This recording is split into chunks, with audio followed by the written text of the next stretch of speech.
বন্ধুরা, এঁচোড় কষা রেসিপি, একদম টাটকা এঁচোড়। তোমরা কে কেমন আছো? নিশ্চয়ই সবাই ভালো আছো। মিনা ব্লগ এবং রান্নাতে তোমাদের সবাইকে স্বাগত। দেখো, এঁচোড় গাছে করে চলে এসেছি। একটা ছোট্ট কাঁঠাল পারবো, অনেক কাঁঠালই হয়ে আছে দেখেছো। আর একটা ছোট কাঁঠালটা এক হাতে পারতেই পারছি না, এত রান্ডিটা শক্ত। মানে দু হাতে পাক দিয়ে ভেঙে নিলাম। আর এই কাঁঠালটা বাড়িতে নিয়ে চলে এসেছি। এবার দেখো কাটবো, চান টান করে নিয়ে আমি এটা কাটতে বসেছি। এঁচোড়টা কাটছি, দেখো কতটা আঠা বার হচ্ছে। দেখো আটাগুলো ফেলছি আমি। আর এটাকে আমি কিভাবে কাটবো তোমাদের দেখো। এটা এঁচোড়টা আমি ছোটো ছোটো কাটবো, তার জন্য হাতে তেল মেখে নিচ্ছি। আর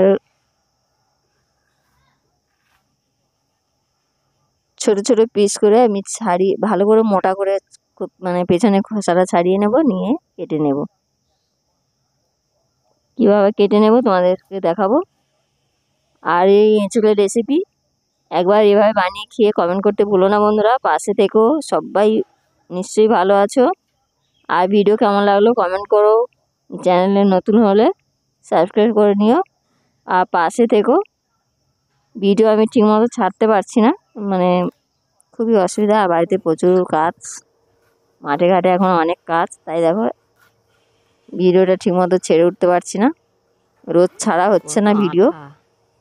এটাটা আমি এইভাবে কেটে নিচ্ছি। আঠা দেখো কতটা আঠা। আমি জলটাতে হলুদ দিয়েছি, তাই আমার হাতটাও হলুদ হয়ে গেছে, জলে ডুবিয়েছিলাম।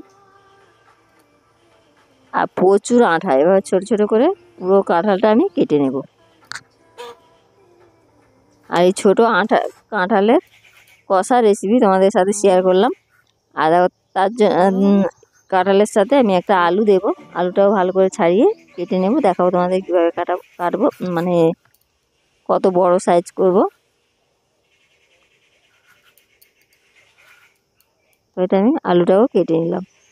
একটাই আলু দেব একটা কাঁঠালের মধ্যে। আলু কাটা হয়ে গেছে। এদিকে কড়াইতে জল দিয়েছি, দেখো জলটা একটু গরম হতে আমি এঁচোড় আর আলু একসাথেই দিয়ে দেবো। দিয়ে ভালো করে সেদ্ধ করে নেব।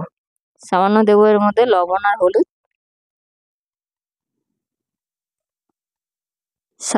স্বাদ মতো না, আমি সেদ্ধর মতন অল্প করে লবণ দিলাম।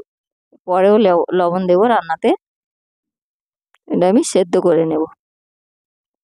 দেখো একটু নাড়িয়ে দিয়েই আমি এটা ঢাকা দেব। দেখাবো তোমাদের কিভাবে সেদ্ধ হবে। আর বাড়ির কাঁঠাল বলে না কি জানি না, খুব ভালোই সেদ্ধ হয়েছে।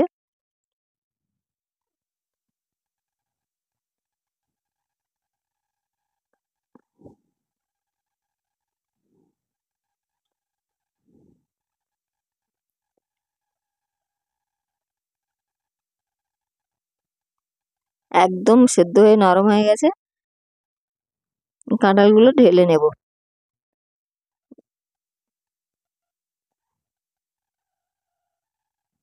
কাঁঠাল আর আলু একদম ভালো হয়ে সেদ্ধ হয়ে যেতে আমি নামিয়ে নিয়েছি। ওই কড়াই দিয়েছি তেল। তেল গরম হয়ে যেতেই আমি তোমাদেরকে দেখাচ্ছি। বড় বড় চিংড়ি মাছ আমি কেটে লবণ আর হলুদ মাখিয়ে রেখেছিলাম, ওটাই ভেজে নিলাম। মানে ভেজে নেব ভালো করে, একদম লাল করে ভেজে নেব, বেশি শক্ত করব না, একটু লাল হলেই তুলে নেব। চিংড়ি মাছ ভাজা হয়ে গেছে, তুলে নিলাম।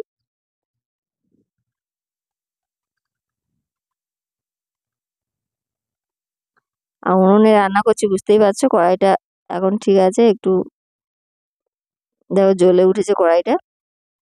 দিয়ে দিলাম এর মধ্যে ফোড়ন, তেজপাতা, 5 ফোড়ন।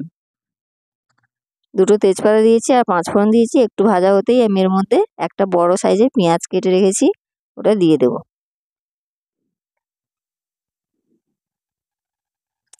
পেঁয়াজ কুচিটা দিয়ে ভালো করে নেড়ে পেঁয়াজটাকে লাল লাল করে ভেজে নেব। আর পেঁয়াজ ভাজা হলেই আমি এর মধ্যে দেবো।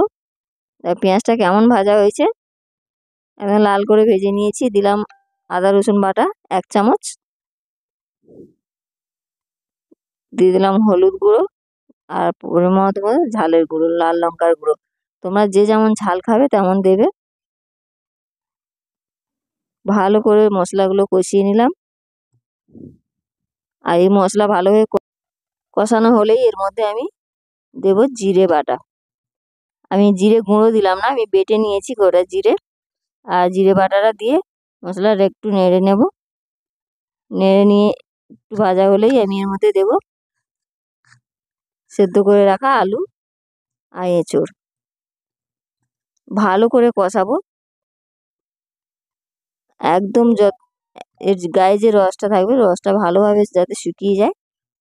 দিয়ে দিলাম স্বাদ মতো লবণ, দিয়ে ভালো করে এটা নাড়িয়ে এর যে রসটা বেরোবে ভালো করে শুকিয়ে নেব। এভাবে একবার এঁচোড় বানিয়ে খেয়ে কমেন্ট করতে ভুলো না বন্ধুরা, পাশে থেকো। এঁচোড়ের রেসিপি কেমন লাগলো কমেন্ট করে জানিও। আমি একাই ভিডিও বানাই, একাই এডিট করি, একাই ছাড়ি। ও মশলা আমার মানে আটা এঁচোড় আর আলুটা কষানো হয়ে গেছে। আর আমি কতটা পরিমাণে জল দিয়েছি, ভালো করে যেহেতু আগে আমি সেদ্ধ করে নিয়েছি তাই আমি অল্প মাত্রায় জল দিয়েছি। অল্প করে জল দিয়ে এটা আমি ঢাকা দিয়ে দেবো।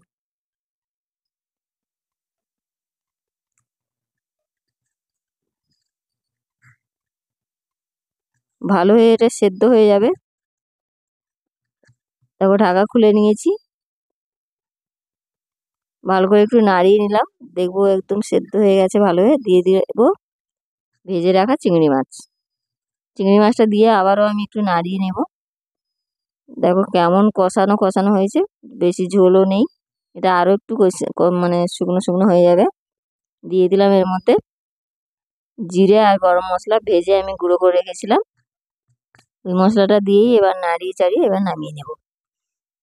কেমন হলো আমার এই এঁচোড় কষা রেসিপি কমেন্ট করো বন্ধুরা, পাশে থেকে দেখো কত সুন্দর হয়েছে।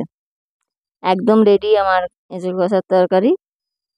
আমি নামিয়ে নিলাম, দেখো কত সুন্দর হয়েছে। সবাই ভালো থেকো, সুস্থ থেকো।